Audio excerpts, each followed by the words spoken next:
Okay, we're back for the plastic section. Just kind of give you an idea. I know you've lived your whole life around this concept of plastic, so we want to know what we're working with. Plastics are made up of many mers. Polymers means many of the mers, and the cool thing about plastics, it started the material revolution. And we'll kind of talk about the material revolution a little bit. Before plastics, and I do remember this as a kid, I went to Florida as a trip. I was around a junior in high school, and that's the first time I saw a plastic bottle. And I went to a convenience store and had a plastic bottle, and we thought it was kind of weird. Before that, it was all glass. And so it's kind of a different thing, different concept. We used to have aluminum trash cans. Now everything's plastic. So what the material revolution did is we were able to create any product that we wanted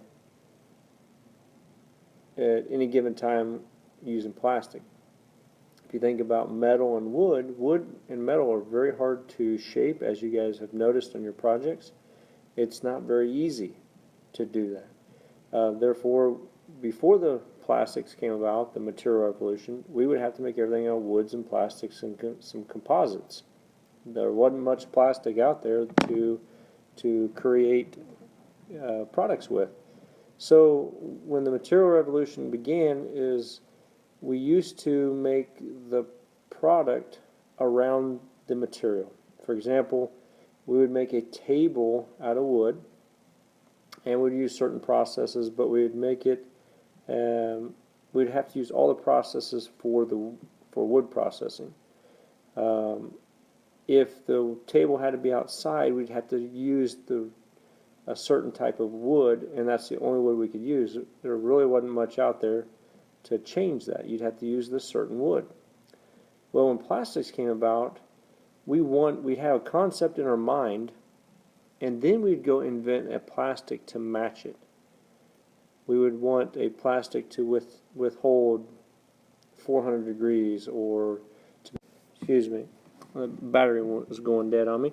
But we created this material revolution because, I mean, it's not, we didn't create it, but we started creating plastics, which now we can create any material that we want using plastics. And now we design in our head what we want to design, and then we go find a plastic for it, and if there is no plastic for it, we create it. Think of everything that's made of plastics. Your car, half of it's plastic, the bumper. Clothing. There is a ton of plastic out there. The desk that we sit on in school, the top of it's not wood, it's actually a plastic laminate. Your chair that you sit in at school is plastic. The carpet's plastic. You just keep looking around, and a lot of it, most of it, is plastic. Okay? 3 types of plastics. We have thermoplastics, thermosets, and elastomers. And I'm going to go into depth in all of these. Thermoplastics, they can be heated and cooled to be reshaped. And so we call it heat softened, cool hardened. So we have to warm them up so they get soft, and then we apply cool air and they'll harden back up. And some examples of polyethylene, PVC, and acrylic.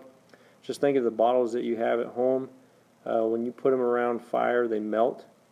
And those are the things that we can recycle. We can recycle thermoplastics because we melt them down, and then we put them into another form, shape, and then we're able to reuse them. So most of the plastics that we see tend to be recyclable, and those are the ones we're trying to use more often than not, just so we can recycle them. But sometimes they do have a different property than the other two, which one of them is thermosets. Thermoset is they resist heat and pressure, and they're strong bonds. These are very hard materials whenever we produce these. We have to use heat to soften, but inside the heat, it creates this chemical bond inside that makes it hard. So we apply a lot of pressure and heat, for the most part, just a lot of heat to make it soft, and then it chemically changes inside, which creates that the heat hardened. If you've ever used epoxies, epoxies is composed of two plastics. You mix them together and they turn extremely hard. And while you're mixing them, you can probably feel the heat coming off of them because it's chemically reacting. Polyester.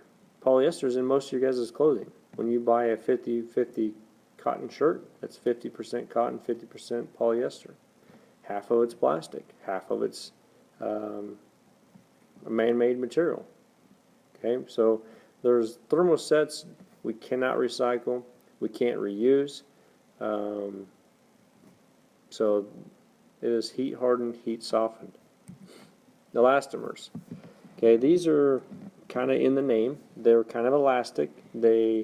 Rubber band's a good example. The neoprene gloves you guys put on in the wintertime to stay cool or stay warm inside, or when scuba divers take off diving, they have these neoprene suits. That is a type of plastic they're wearing, and it is a type of elastomer. It can be either natural or synthetic. Synthetic meaning it's man-made. Natural, it comes from the earth. And basically you can stretch these and they go back to the original shape. So that's a type of plastic. Again, three types: thermosets, thermoplastics, and elastomers. Now talk just quickly about the plastics in general. We always say there's no bad plastic, just bad designs, bad applications, bad process, and bad quality control. When you have something falter, it's probably because it was a bad application. That plastic should not have been used for that. That's why it broke. Or the plastic had bad design to it. Or somebody wasn't doing a very good quality control during the process, and therefore it comes to you and you're like, man, I can't stand this. Okay, here's just a picture of plastic being used as PVC. They use it as speakers. And here's some chemicals. A lot of them come in chemically formed, and we can mix them together and so on. That's going to do it for our plastic unit, and I'll see you guys Tuesday.